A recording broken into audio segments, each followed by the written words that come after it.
Broadcasting live. It's America's longest running talk show on computers. It's Computer America, bringing you the biggest names in technology with guest interviews, new products, and your emails. Listen live at computeramerica.com on any device around the world. Email the show at live@computeramerica.com or find us on social media. Be sure to check out our website for contests, giveaways, show notes, live video stream, podcasts, and more. You're listening to Computer America.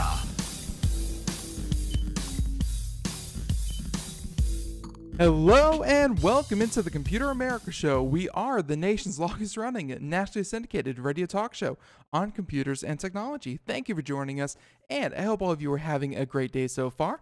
And, hey, we have a great show planned for you because, that's right, we have I think it's going to be a very awesome guest because we've heard a lot about VR and, we've even had some hardware companies on, some software companies, people trying to make content for VR because, hey, let's face it, that is the missing piece of the puzzle. We have the technology. Now it's time to make it affordable and, well, hey, to make stuff worth watching on it. So I think our guest today is going to be exactly that missing piece of the puzzle. So joining us, by the way, is MANDT VR. And yeah, they'll be talking all about, their service, their products, and hey, you're going to learn something. So before we get into that, though, a few things, including computeramerica.com. That's where you'll find anything and everything to do with today's show. And that can be everything from, the contests that we run every single Friday. We give away a prize from Logitech. That's right. And you can enter that at our website. You can also check out the show notes. So if you are listening to today's show or any show for that matter, you can check it out on our homepage, and we have links to our guest website. We have any articles that we do, any videos that we watch, anything and everything available in the show notes for your convenience. And then the last thing is, of course, the live video feed where you can watch Computer America and not just listen. That's right. Always a lot of fun, and you can check that out anytime because, of course, it's, available after the show as well. So, but with all that said, I think we're just going to jump into our interview here. And joining us is, once again, Mr. Neil Mant. He is the CEO and founder of MANDT VR, if you see the connection there. And joining us by phone. So, Neil, thanks for joining us on Computer America. Thanks for doing this. Thanks for having me. Yeah, this is going to be great. So I think a good place to start would be, a little bit of your background. I mean, how'd you get into an emerging field like VR? Because obviously not a lot of people are doing this yet. It's still a pretty slow adoption of the technology. Tell us about your background and how you decided to get into VR. Sure. So I'm a producer by background. I started in media about 30 years ago. I started in public access, had a show similar to Wayne's World out of Detroit. And when I was in college, that won a college Emmy Award. Nice. And that led to me being a reporter, first for NBC and then ESPN and then Nickelodeon, and on to producing for ABC News. I produced the O.J. Simpson criminal trial and the Oklahoma City bombing, amongst other events. And then I moved into feature films, started making movies, and then television, and I created about 3,000 episodes of television over about 20 networks with my brother, Michael, in a company called MANDT Brothers. We created shows like Jim Rome is Burning on ESPN, and we had movies out like Disney's $1 Million Arm. And I was a content guy. And then about 3 years ago, I could feel a sense like something bad was about to happen to my core business, which was television. Mm-hmm. And we had seen the publishing industry take a major hit when the internet came on board. And obviously we had seen the disruption that had happened with the financial crisis. And so, I didn't feel like any industry or any business was safe from what I call, and other people are calling, the Great Disruption. That's what the time period we're in right now. And so I felt like television was about to take a hit, and I decided to migrate over to immersive media, which is it is VR, but it's also AR and MR and AI. And so I wanted to put myself in a position where I would be, where the next technology is not on a fading one. Yeah. And that's what made me shift. Yeah, and no, it sounds like you had an awful lot of success with traditional media, but we do articles here every day. We follow trends, and it's not as fast as I think a lot of people going into VR and AR and things like that. Like, it's not as fast as I think that they were hoping, but it's definitely on the growth, whereas year over year we see shrinking in other traditional media. But like I said at the beginning of the show, there's a long way to go with content. So having someone as accomplished as yourself really makes you sit up and take notice and say, hey, this.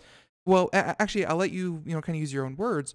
What made you kind of switch over to VR? Like, I know it's a new industry and it's has a lot of growth potential, but do you feel that it gives better experiences? Do you feel that it actually adds value to any kind of content that you create, or do you think it's just the potential for growth is the attractive part? Well, again, we're isolating just VR right now. Right. I see value in all of immersive media, and they all are on different timelines. So from a VR perspective, we're really in the early days. I mean, super early. There's like 15 million headsets in the world right now that are of significance.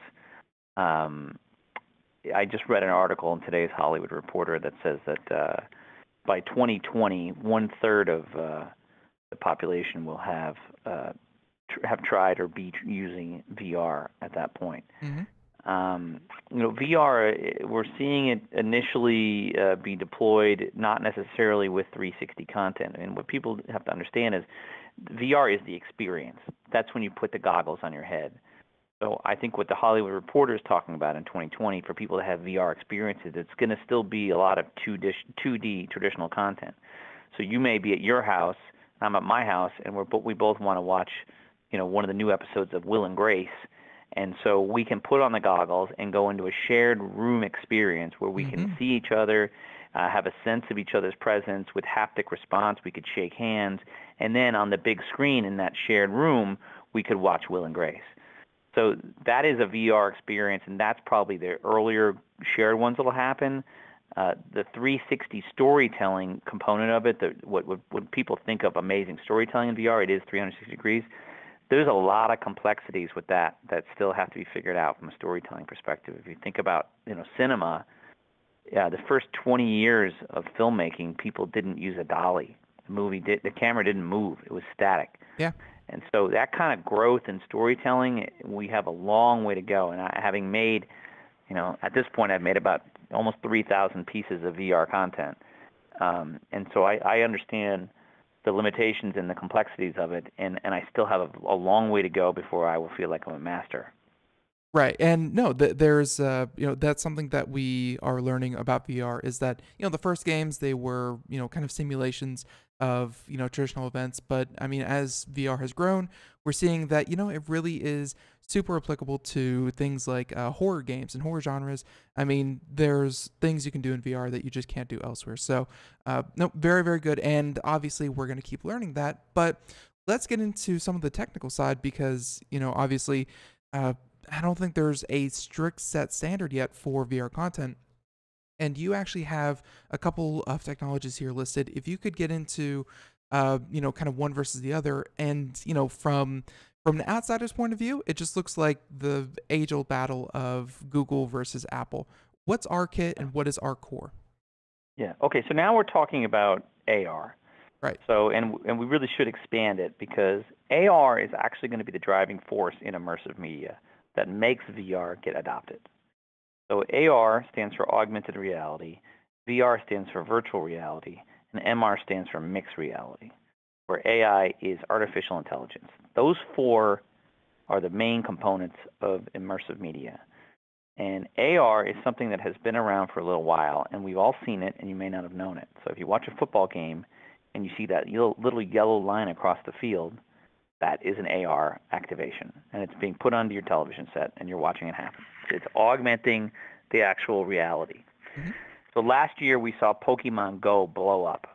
That was AR. That's augmented reality. And the way that would play is you'd look on your game in your app, and you would go to a location, and then right in front of you in a real-world environment would be this Pokemon Go creature, and you would be battling it, and you try and capture it. And it was an AR game with a built-in audience of Pokemon fans.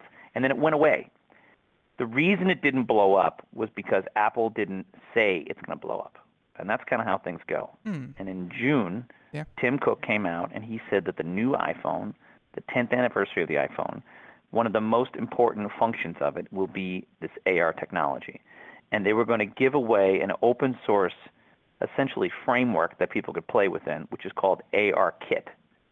And that AR Kit were basically the toolkit that you could give someone to make an AR app or AR white label functionality within an app. And it worked with the 3D sensor in the new phone as well as the dual camera that'll be in the new phone. Now, a dual camera is very important because that gives you a 3D image. You need two lenses to get a good 3D image. And so all of this is coming together to basically make a 3D internet. The entire internet is going to be rebuilt over the next decade three-dimensionally, which will lead to you wearing AR glasses or AR contact lenses.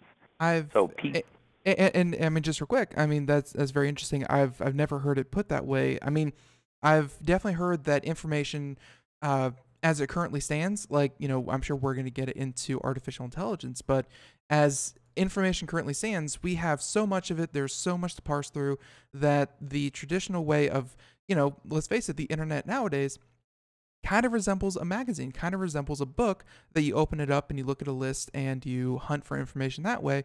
You know, I've heard that information is going to be, you know, again, getting into AR overlaid or, you know, kind of more, I don't want to say obvious, but natural when it comes to, you know, when you're looking for, you know, maybe restaurant ratings and things like that. It'll just be overlaid onto the restaurant at the street side. I mean, but you think it's going to get a little bit further beyond, or would you call that the 3D internet that you're talking about? Yeah, look, the internet now is an 1898 Sears catalog. It is going to move to a level that is almost incomprehensible for people. And I talk with people about this all the time, and I tell them what is going to happen. This isn't what I think is going to happen. This is what's going to happen. And not because I say it's going to happen, because Apple and Facebook and Google say it's going to happen. I'm just telling you what they are building and the way it'll play out. And so the iPhone will have the capabilities with the 3D sensor of registering digital objects in a 3D environment. You'll be able to, your son could be in his living room and he'd say, I want to see the galaxy. And he'll be voice activated. He'll talk to the phone and he'll say, voice activated galaxy feature. And this galaxy will exist in the living room. There will be a sun, there'll be planet Earth, there'll be a moon hovering, and he can get up and he can walk around that. This is right now. This isn't in the future. This is right now with the current iPhones. And that will then move to eyewear. And so then he'll wear his glasses or his contact lens, and he will walk around it. And at the same time, on the other side of the room is a FaceTime conversation that's hovering as he's talking to grandma. And then in front of him on another part of the room is a computer screen that's hovering in the middle of the air. And then there'll be a keyboard. And so he'll be able to multitask and do so many different things at the same time while staying in his same space. And so that is what is going to drive VR, is the AR abilities will shrink the eyewear down to the point where VR will have a device that is Bluetooth activated to the phone. But AR is the component that will educate and the component that will make money, and that will move very fast. It will be faster than the App Store moved. That is, you know, obviously I can't poke any holes in that because, you know, the technology that you are talking about is, you know, just shy of a couple years old. Well, you know, at least from the consumer side, and we're already seeing its applications, you know, really disrupt a lot of, you know, a lot of different technologies. And I think training and learning, like you were just saying, you know, with a child and let's say something like, you know, a solar system, it's already here. So it's obviously, you know, very, very powerful. And obviously Apple and Google, they are trying to, I think, be the de facto standard. So, you know, tell us a bit of your feeling about Google, because it feels like Apple and your sentiment towards them is that they've kind of given augmented reality their stamp of approval. They're trying to get into it. How do you feel about Google and their AR offerings? Okay, so Google's framework is called AR Core. They're both all in on this technology. AR Core is based off of a technology that they were using in two phones. It was a Lenovo phone and an Acer phone for the last couple of years. And the reason that they were only using 2 phones is because Android is a massive platform for mobile phones, and they have different cameras across all of them. And remember, the camera functionality is something that's critical to making AR work in the real world, because it has to be able to map the room and tell where you are in the room, where the phone is in the room. It uses the accelerometer and the GPS and the gyroscope to know where it exists. And so they had been working with this technology on 2 phones that had the sensors built into it, and they were perfecting it. Meanwhile, Apple came out this June and said, we're going forward with our platform, our framework called AR Core. It's going to launch in the next phones. It will be available through a software update to as far back as the iPhone 6. And so their install base is much larger. Google, as a defensive mechanism, had to respond, and this was in August, and say, okay, we are going to move AR Core beyond Lenovo and into the Gen Pop of all Android phones. Now, there still are issues with that because it won't work across all phones, but they'll probably have an install base of about 100 million, I would say, at Christmas time, and then they're going to work over the next year to make it ubiquitous, where Apple will come out of the gate with 600 million. Right. So Apple will be better for AR right away, but the technology that Android has played with has been out there for 2 years, so they are very good. They have a SLAM technology, which basically tells you where you are in the room to where the object would be, and theirs is actually better than Apple's. But again, it can't be deployed across all the phones. That's their problem right now. Right. Yeah, and just for everyone listening out there, later on in the program, we do kind of a news segment, and we're going to talk about a technology that kind of has Wi-Fi, but with certain kind of code that you can put into the Wi-Fi sensors, you can actually detect someone breathing within a room, let alone know their location, let alone kind of pinpoint someone in a room. So I think a mix of technologies along with AR and VR are going to make your reality come true very, very fast. I mean, it's going to be shocking. So, and a lot of AR has potential for personal entertainment, but like I was saying, it also has potential for shopping, for training. We've already seen it, the likes of UPS, using it for training purposes. AR, where do you see it really disrupting, really making headway into people's lives? Well, it's going to blow up. I mean, blow up at a level that people are frankly unprepared for. I ask people, I'll ask you, I say, do you have an iPhone? Yeah. Oh, yeah, for sure. Okay. Do you have any apps in the iPhone? Yeah, of course. Where did you get those apps? The App Store. Where else? And who told you that? Apple. Apple came to your house and they told you to go to the App Store? No. It's no. I mean, it's. I guess it's just kind of obvious. It was a preloaded app. It was one of the preloaded apps on the phone. But how did you know to go to the App Store to get apps? Nobody knows the answer to that question. I ask it every day, and I have not come across one person who says, oh, this is how I was trained.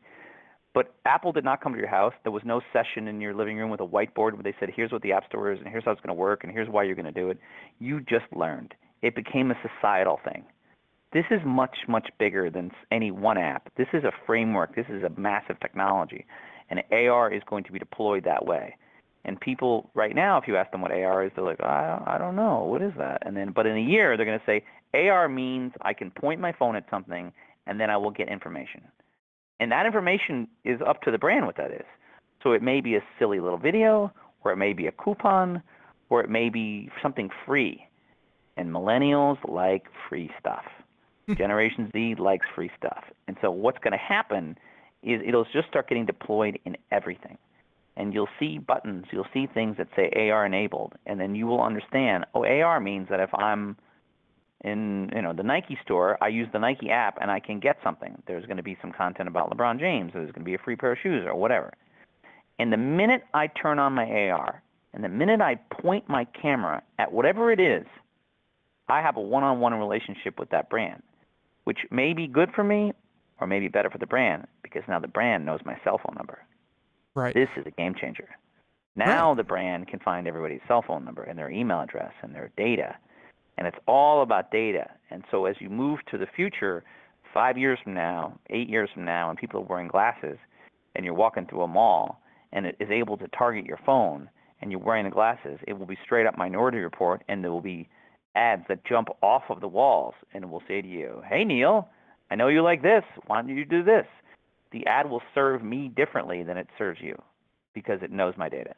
That's how it'll affect everything. And that seems a little dystopian, I think, to a lot of people because we've seen. It's coming though. You can't hide from it. The only way you can hide from it is you throw your phone out, and I don't see you doing that. No. So I'm just telling you the bad news. What's about to happen? Don't shoot the messenger. No. And it's we've had this conversation about privacy before, and whenever people want to ask us, what's the best VPN to use, what's the best way to kind of keep yourself private, and the odds are is never use the internet and go back 10 years and fight to the death for it. Like, we've already given up the data that you're talking about, but this is a part of your business that we haven't talked about yet. And it's the use of artificial intelligence is allowing us to connect those dots. So where do you see AI playing a role in all of this? Well, AI is the overarching story, and this will connect with everything. So AI is the one that matters the most because this is what powers everything. And this is what makes it efficient. So the reason you're going to do this stuff with AR, the reason that you will opt in to letting an ad throw itself at you is because you're going to get free stuff and because you're going to get engaged. And because you're going to get the right information every time. I was talking with Roger Goodell, the commissioner of the NFL, a couple of weeks ago, and I was showing him one of my AR pieces of technology. And I pointed to a book, a Game of Thrones book, and it just scanned the book, and the book started talking to you. And I said, for the first time in history, you can judge a book by its cover. You point at it, and it starts talking, and it tells you about the book. And then it went to another product page where you could then buy the book. Point, click, purchase. And I said, wouldn't that be amazing for the NFL? I said, now you can point just at the Seahawks logo, and it will come to life, and it will do whatever you want it to do. And he paused for a minute, and he said, well, why wouldn't they just go to Google and type in Seahawks? And I said, well, first of all, what if they misspell it? Not everybody's a good speller. Secondly, it will take more time to pull up Google and then type in Seahawks. And third, you may get a Seahawk. You may not get the Seahawks store, which is where you want them to go, and you want to make money off of them. And I said, there's too many things that can go wrong when you go to Google. AR will not allow it to go wrong because it will be programmed directly from the logo, directly where you want it to go.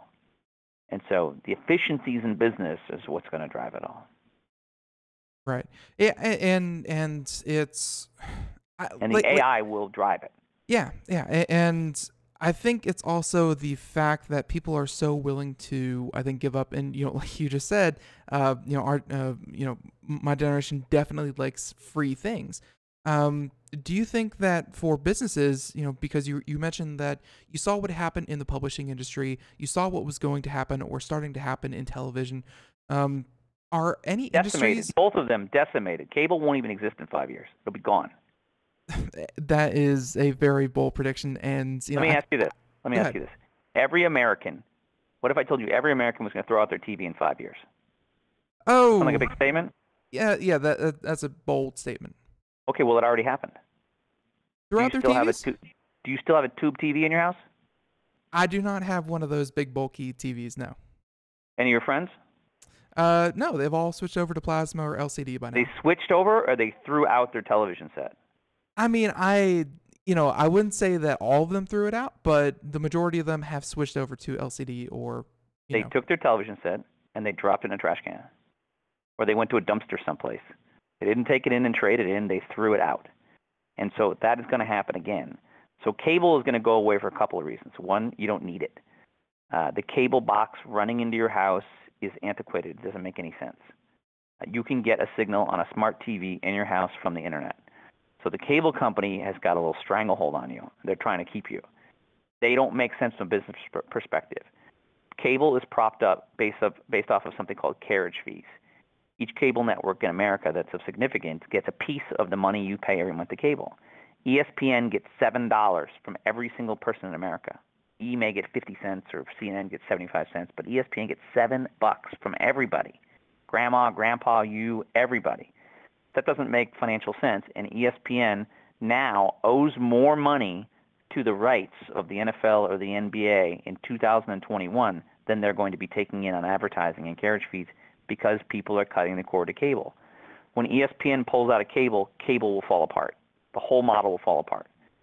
This summer, in July, Scripps Communications and Discovery Networks, two of the biggest networks in the world, merged. We're already seeing a consolidation on the cable side. So the few channels that will survive we'll see 50 networks go away next year. Small ones like DIY or Great American Country, they'll merge in with HGTV or whatever. And then within 5 years, when ESPN can't afford the rights, they will pull out, they will become an OTT, and the few cable channels that survive, they will go to Amazon or to Netflix, whatever. You're still going to pay. Don't get me wrong. But the cable system, a cable into your house, the Time Warners, that kind of stuff, they'll go away, and the telcos will take over. So we're at a shift that just mathematically is going to happen. And there's no way it's going to stop. Yeah, to kind of further your point, later on we're going to be discussing the implications behind the fact that Google Fiber, an up-and-coming ISP, they are going to be cutting their cable offering and only, kind of focus on delivering fast, high-speed internet. I think that's more to your point. It's yes, yeah. You don't need a cable into your house. It doesn't make any sense. I mean, you'll still be able to get the content if you really want to watch House Hunters. You'll get that show. HGTV will live because it has a good audience, but it will not be through the system that you're used to paying for it. Think about it this way: Sure. Kodak, a company that was around for 100+ years, was killing it, bankrupt. Blockbuster, massive. They didn't see streaming coming, and they went out of business. You still have a home phone? Personally, I do. But it's for business. Yeah. Okay. Did a lot of your friends drop their home phone? Absolutely. Think about that. If I told you 25 years ago that most people would drop their phone, you'd be like, that's impossible. It's one of those stats that I still shock my friends with. That I think it's like AT&T or something like that. They still make $600 or something like that $1 million a year off of dial-up connections, and it shocks them because they're like, they still pay for that because they know the alternatives are so much better and they're so readily available. So yeah, I definitely get what you're saying. It's just those last holdovers, there's going to be a pain point, and I think it's going to be for a lot of people who are not so eager to embrace this technology shift that you're talking about. I hear you on those people, but I don't care about those people because they are literally going to die off. It's your children that matter, and your children will grow up in a world of ubiquity of AR and VR. And I'm playing for the future. I'm not playing for the past. If I was, I'd be making rotary phones and radio, and that's not what I do. Absolutely. And this brought to you by Computer America, the longest running radio show out there. But let's talk a bit about, just even using ourselves as an example, we are definitely, getting into podcasting, we're getting into video. I mean, if you sit still, you die. And, it's great to see that you're doing that. So, and honestly, Neil, I'm going to ask you to stay over a couple minutes because I really want to hear about how, you are going to be, kind of changing up your offerings with the new iPhone 8, iPhone X. I think the Google Pixel 2 has some AR offerings. What are you going to do to kind of shift your offerings to better utilize this technology? Because it's changing all the time. Well, again, let's take a step back to VR. So when I went to VR, originally I realized the storytelling, like I said, it has a lot of complexities to it. Even if I, gave everyone in America a camera, everybody's not Annie Leibovitz or Steven Spielberg. It's the same thing with VR. It's like, how do you tell a story in 360 using a full sphere? So what I realized was distance to subject was critical. And I started looking for volume play, and I found that in podcasting. I partnered with Podcast One, and now we shoot all of their shows with 360 cameras. But the beauty about it is it's viewable on a mobile phone. So it's sort of a transition content play because people are listening to podcasts on their mobile phone. Now you can watch them, and you can watch them in 360. And then when the goggles become something, it will be even bigger in the goggles. Real quick, library. And real quick, Neil, the music means we're going to take a break. We'll be back in just a minute with more Neil MANDT VR. Everyone, stay tuned. Be right back. We are all Brother Wolf. 10 years ago, a group of locals banded together to create positive change. We took animals into our homes, held adoption events at local retailers, and talked to the community about our mission to help build a no-kill Asheville. A decade later, we have achieved so many victories for animals in need. There's been so much progress, yet there's still so much to do. As part of our year-long celebration, we encourage you to become a member of our special Compassionate Circle program. With a monthly donation of $10 or more, you will have behind-the-scenes access to the work we are doing at Brother Wolf. Our goal is to reach 1,000 members because we receive no government funding. Working together, we can help build and sustain no-kill communities. Learn more at compassionatecircle.bwar.org. We are a 501c3 tax-deductible organization.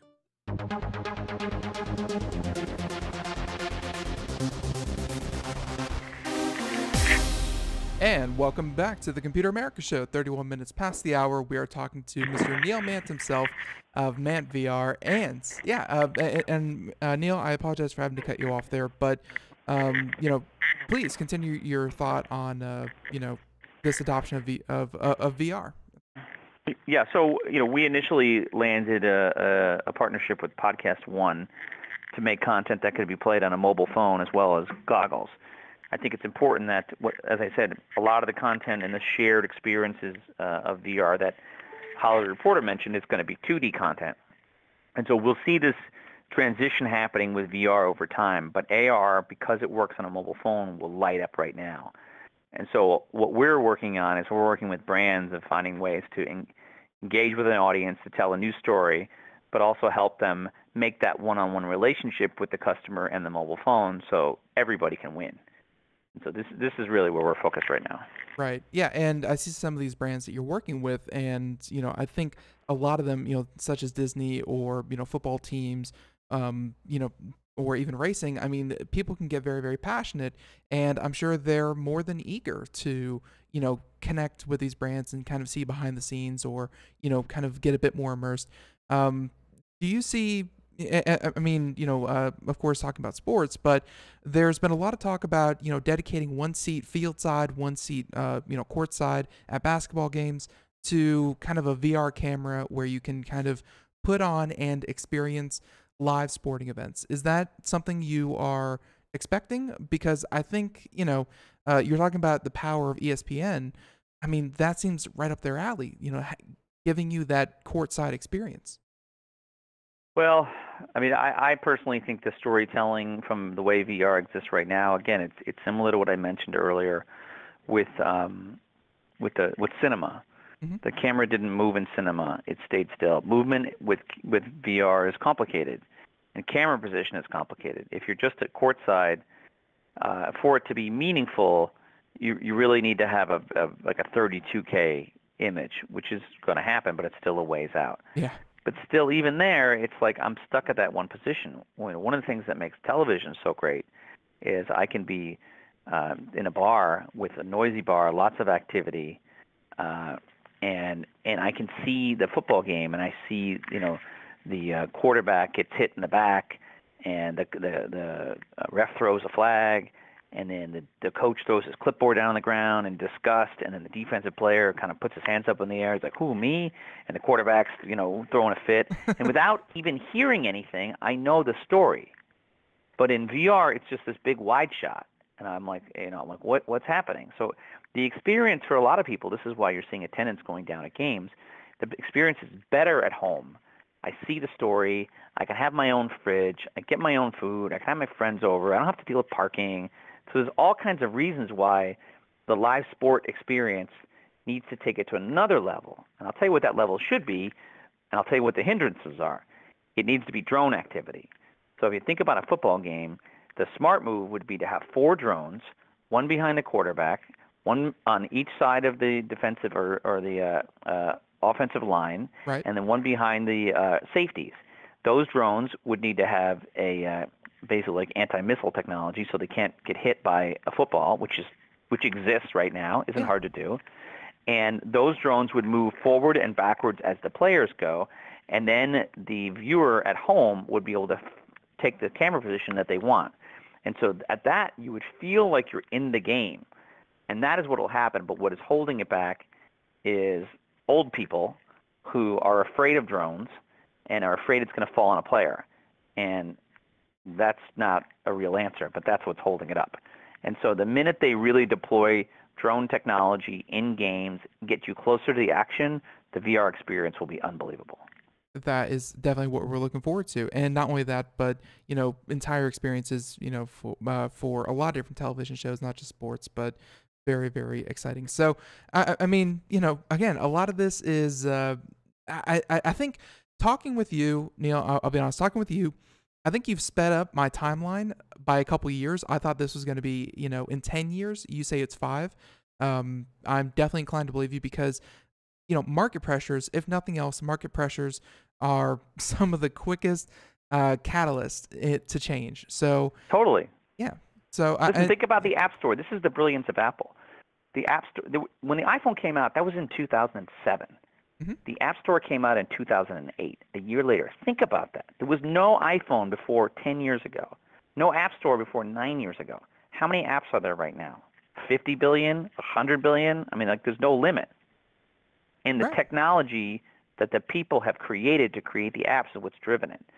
So by making the AR kit open source and just basically handing people the framework and saying, make it, people will make it. It'll be unbelievable. Yeah, for sure. So, I mean, what does this kind of mean for, places like YouTube? Because, where you said that traditional cable is going to kind of go, we see Google, obviously with their, their AR, kind of technology, but they're also trying to position YouTube as the cord cutters cable package and the first place you go for 360 video / AR VR content. What role do you think YouTube has in playing in this? AR is separate. AR plays with the phone. So Google is what you said. They're looking to be an alternative cable, and they're going to be it. You can count on it. And I'll give you just one example of how for sure they're going to be it. If you sign up for Google TV or Google Red, you can cancel it by going into your settings and pressing the button that says cancel. That's it. You want to cancel cable, you have to rip the boxes out of your house and go down to the cable company and practically put a gun at them and tell them to shut off your bill. It is almost impossible to cancel it. It is so hard. So the fact that Google is going to make it simple and they're going to have the rights, they're going to acquire these channels that go under. Google is it. Your kids are only going to watch YouTube. I mean, that's where young people are now. So they're there. I wouldn't worry about them getting any bigger because they're going to get a lot bigger. You can't stop it. The AR component for the other businesses, this is going to be life or death. There are very few sort of reset buttons in history that come along. The locomotive, the reset, electricity, reset, the telephone, the television, the internet, the mobile phone, the App Store, and now augmented reality and the rest of immersive media. So the businesses that don't get this, if they're not moving on AR within a year, they are in serious, serious trouble. 2 years, you're dead. So this is life or death now. Yeah, and I'm not sure if I ask you this if I have to pay you some kind of consultation fee, but how do you feel about traditional radio, podcasting, any kind of medium that it's just a person talking to another person on a topic? Do you think that people even if the let's say audiobooks, even if the technology doesn't immediately seem relevant, do you think AR VR still has a role in those kinds of mediums? Yeah, well, I found a way to make VR make sense in audio with 360 content that's going to play very well when the glasses become something because people will be in the room with Adam Carolla and they'll be able to communicate with him. That said, I think just plain audio of a person with a microphone and doing nothing else will survive because it's a form of entertainment. It's a form of content creation that people enjoy. This isn't to say that everybody that listens to a podcast is going to want to watch a podcast. Many people will just want to hear it. They want to put on their headphones, sit in their room quietly, and listen to their audio. That is a way of relaxation for people. So don't get me wrong that everybody has to do everything all the time. I'm just saying that it's a toolbox, and to ignore a tool in your toolbox is not a smart move. Right. And, this conversation can get so much deeper with things such as self-driving cars. I know that doesn't seem coming. 100%. Yeah. If you're born today, you will not drive a car. Next one. No. And just the idea that your car becomes a waiting room. And what do you do in waiting rooms? You entertain yourself. How do you entertain yourself? Yeah, exactly. Or you educate yourself. People will move out of cities. You'll see other cities that are farther away from major cities growing because you can have a 2-hour commute. Because I'll be able to sit in a car that feels almost like a limo or a living room, and I'll be able to work for the first 2 hours of my drive. And then I'll get into work, and then I'll have meetings, and then I'll leave 2 hours early because I'll be working from the car on the way back because it'll be an office. Yeah, it's it's definitely gonna change. But Neil, unless you have anything else to kind of add to this, I think you've really covered a lot of it, and I am looking forward to seeing what kind of content you put out. I see here that you're working with a couple partners. If people want to find out more information, if they want to check out what you're doing, where can they go? Neil at MANDTVR.com. If you want to change the world, you email me. There you go. That's very, very well said. So, and again, you have really sped up my time scale. I was not counting on this for another couple of years. But you're right. I mean, the technology is already here. Now it's a matter of propagating it. So I'm just telling you what Apple, Google, and Facebook are going to do. That's all. And we didn't even touch on Facebook. Where does Facebook kind of play in this? Because Apple, Google makes sense. They make hardware. Facebook is going to take what Apple and Google have brought to the table. So where does Facebook play right now? Where do you think most of their audience is? Their audience is just social people connecting with family. They're Yeah, but where? Are they on a computer or a mobile phone? Oh, they are mobile phone for sure. Correct. So the mobile phone, the signature function of the mobile phone is going to be AR. That's what Tim Cook said, and I believe him. And so Facebook will use the camera. Now, Facebook, a big part of Facebook is photos, right? Mm-hmm. Your timeline. The selfie is the new autograph. Can we agree with that? Absolutely. Okay. So now the way the Facebook camera works with the new phones is it'll make a 3D image. So you and I, let's just say we go to Santa Monica Pier in Los Angeles, and we take a photo, and someone takes my new iPhone 10 camera, and they take a photo of us, and we tag it on my Facebook page. And then you and I are friends on Facebook. So that photo will exist digitally it'll say Santa Monica Pier, Los Angeles, California, and it will recognize our faces because we're friends on Facebook, and the facial recognition will automatically tag. Correct? This is all right now, right? Yeah, that happens, yeah. Okay. So then we take the new function that utilizes the soon-to-be deployed 3D technology, the 3D mapping, and the two lenses that will take the 3D image. We use that technology in the new Facebook a year from now. And what it will do is it will open up the pass-through camera on the phone. And if we go back to that spot at Santa Monica Pier a week later, a month later, 100 years later, and we pull out the Facebook either with the AR technology in the phone or the glasses, and we scroll back through our timeline, which will be three-dimensional at this point, and we find that moment in time, and we look, and the two of us will exist in the three-dimensional space standing there as 3D figures. Facebook will become three-dimensional in the next 3 years. That image that you just put in my head, that is an image of, not just three-dimensional images, but Facebook almost becomes the new historian, but not just for big events. Obviously for big events it will, for marathons and things like that, parades, but also life moments. You'll live your life moments in Facebook, but you've been doing it two-dimensionally. It's all been flat. It's about to become three-dimensional, and you will look at it, and then with haptic response, you will feel it.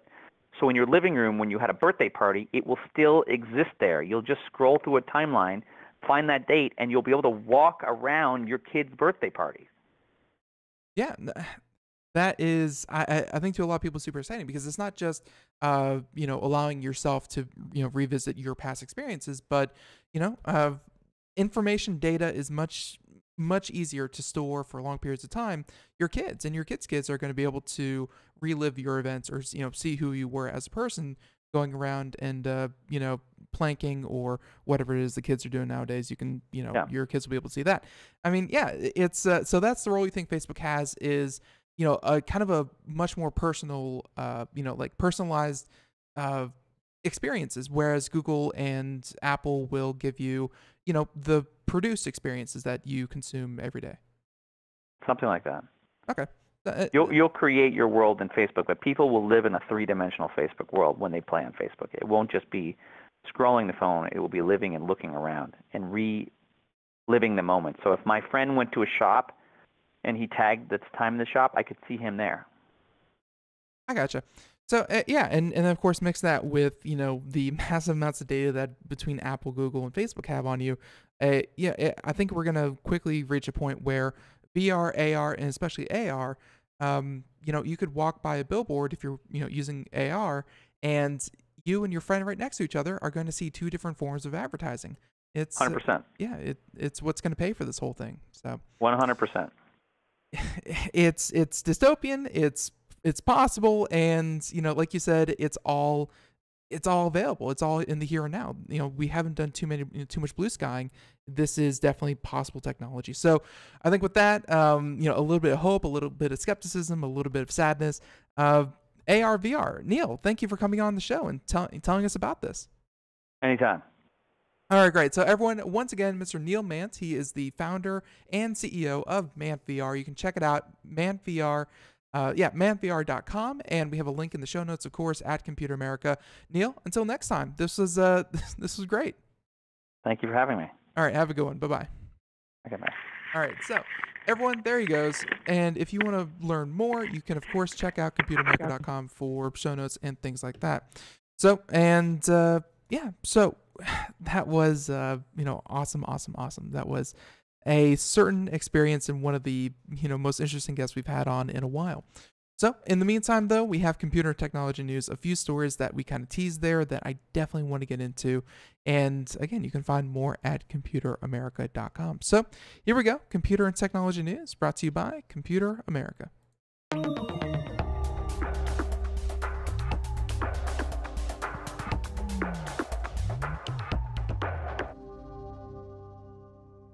All right, so our first story that we're going to do, and by the way, everyone, happy Thanksgiving, happy Canadian Thanksgiving.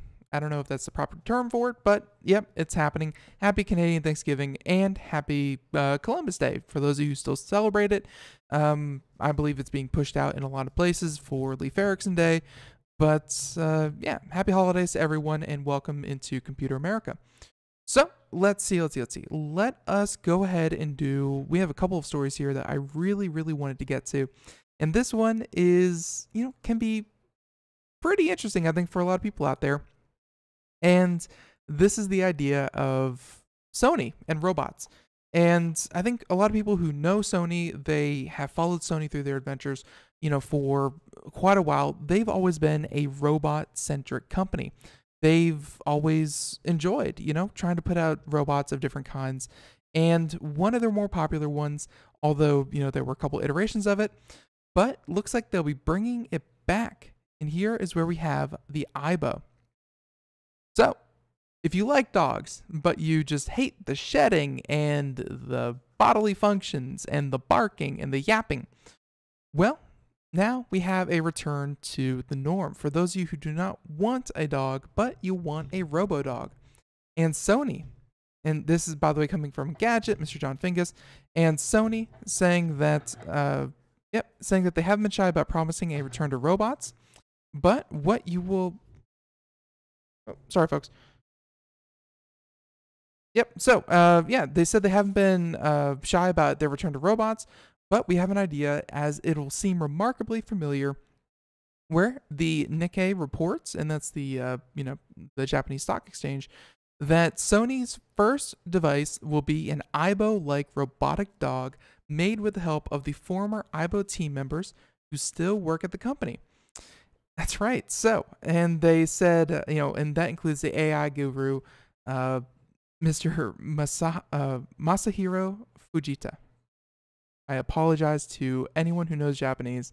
I'm sure I butchered that. But while there aren't many details on the stage, you could think of it as a canine Amazon Echo, where while it would behave like a dog, you could use it to control your smart home devices. Imagine if you could tell the dog to turn on the lights and expect it to respond. So it would be a smart speaker mixed with an Aibo. That'd be cool. So there aren't any launch details at this point, but the Nikkei says that Sony will open the dog software to let third parties add features much like Amazon Alexa. And you see some really cool things when that happens. When you allow third parties onto your platform, that definitely allows you to, get a lot more essentially free work, kind of done for you. So reportedly, this home robot wasn't guaranteed. Sony was thinking of making industrial robots, but decided that the market was too well established to let in a newcomer. So, in-home robots are still relatively fresh, offering Sony a better chance of success. And if this Aibo pseudo sequel does take off, it'll join a personal robot renaissance in Japan. And yeah, that's something that we've talked about a number of times here on the show, where Japan, they have an aging population. They don't have the the people available to really kind of care for the elderly, which is a big deal for them. So a very Japanese thing to do is to turn to technology to solve this problem, and personal home care robots that can help people with living assistance in getting them around the house, getting doing basic chores, things like that. Well, robots are kind of seen as the answer. And they said that the country developed a strong early reputation for robotics through machines like Aibo and Honda's Asimo. But that tapered off as AI from the era hit a wall and companies like Sony ran into financial trouble. And as you may have noticed, though, AI is enjoying a resurgence. And they said that we can thank Progress Learning Machines and smart speakers. And Sony and others are coming back to knowing that technology is much more practical for everyday use. So there you have it, an Aibo. Yes, a little robotic dog that works as a smart speaker. I think it's a match made in heaven. The Aibos were incredibly popular. They were a little goofy. They were essentially toys. But if you can give them an added functionality, if they were popular as toys, they're going to be hugely popular as just tools. So with that being said, why don't we move on to some of our other stories here? And all right, so this is one that's been floating around for a while. We haven't had a chance, but we should really get to it. And it's the idea that Google Fiber is scaling back its TV. We mentioned it in the first part of the show. And that's right. So this coming from Hot Hardware, although again, it's been, around the web a couple of times, but Google Fiber scales back television to focus solely on high-speed internet. And here we have it saying that last week, they unveiled that the TV portion of Google Fiber is being eliminated from future rollouts of the service, saying that Google explained that in its newest markets, Louisville and San Antonio, it will not be providing optional TV service, saying that more and more people are moving away from traditional methods of viewing television content, and that customers today want control, what, where, when, and how they get the content. And that's just not how traditional television works. That's how the internet works. Traditional television, you have a programming guide. You have, you have stations that you tune into, and that is what it is. And they say internet is where it's going to be. So they said that they add that Google Fiber allows customers to enjoy the aforementioned streaming services at the highest quality settings across multiple devices in your home. And those services include YouTube TV, Hulu, and Netflix. And they said that it's also quite possible that Google Fiber simply hasn't been a high take rate for the TV add-on, which has probably drawn a watchful eye from the parent company Alphabet, and that Louisville and San Antonio may be the first market to launch with a complimentary TV service. But it also appears that Google is trying to push its existing TV subscribers off the train as well.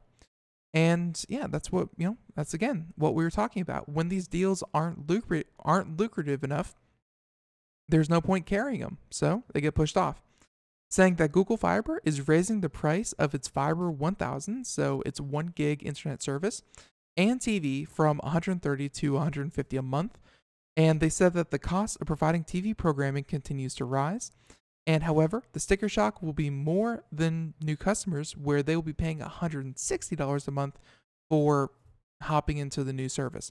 So it goes from $130 to $150 for existing, and $130 to $160 for newcomers. There you have it. So with that being said, there you have it. Internet. I think a lot of people would kind of join that move. Right now, the main limitations are your upload and download speed. That's obviously not the case for anywhere that has Google Fiber available. But I think a lot of people would switch over to strictly streaming if they had the capability. There you have it.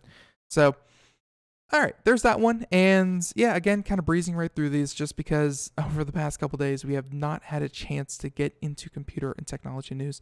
I think we're going to end this last one where we have talked about data speeds, internet speeds, and one thing that I think a lot of people run into, especially in places in the US and especially in the South, I hate to say it, but as someone from the South, your internet speed that you pay for that says up to, it has a little asterisk, up to 50 megabytes a second or up to 30 megabytes a second. That's not always what you get. Sometimes, especially under heavy load, like during the afternoons or evenings, you may get 20 or 25 instead of 30 or 50. And, you can't really do much about it because you call up your internet provider and they go, oh, the network is under a lot of stress. And hey, that's just what happens. Well, looks like the EU is starting to take a bit of offense to that line. And here we have it, this coming from Ars Technica, and saying that advertised broadband speeds should actually be realistic, the UK tells ISPs. That's right. So, when they say up to 50 megabits per second is possible, but you consistently get 30, 35, hey, you're going to be able to break your contract with them because of this. So they said that the United Kingdom telecom regulator Ofcom wants to strengthen an industry code that lets internet customers exit contracts without penalties when broadband providers fall short of their advertised speeds. I wish they had something like this in the US, where the proposed change would also improve the accuracy of speed information provided to its customers before they sign up for broadband, and that they intend to add the new guidelines to its existing code for practice for residential and business broadband speeds. And saying that, hey, well, the short and skinny of it is if you don't deliver your advertised speeds for, I think it's like a month, then after that month of not fixing the problem, your customer is allowed to exit the contract without penalty and find another provider that will give them the speeds that they are looking for. That is the kind of consumer protection you're just not going to hear about in the US. So with that being, and so they're hoping that because people can, kind of exit the contract early, they can, walk away without any extra penalties or fees. They're hoping that, instead of someone saying, hey, we're going to give you 50 megabits and it's 35 instead, they're hoping that instead of, kind of trying to sell you smoke and mirrors, they're just going to say, in your area, 35 megabits, that's the best we can do. So truth in advertising, I think, is what they're going for more than any kind of, fix of, of these kinds of problems. So there you have it. Music means that we're just about done here. Everyone, thank you for tuning in to Computer America. This was a lot of fun. I want to say once again, thank you to MANDT VR, Mr. Neil Mant, for joining us. That was quite the conversation and definitely enjoyed that. And if you want to listen to more, please, of course, check out IRN Radio. You can check us out there. And of course, check us out at computeramerica.com for podcasts, which are available on iHeartRadio, Google Play Store, Apple iTunes, and more. So, until next time, everyone, tune in tomorrow as we have with us me just pull this up real quick. Tune in tomorrow as we have on Matter and Form. That's right. And they do 3D printing, 3D scanning, and yeah, they're one of the best in the industry. Really looking forward to that. So until tomorrow, everyone, have a great day. Thank you so much. Bye-bye.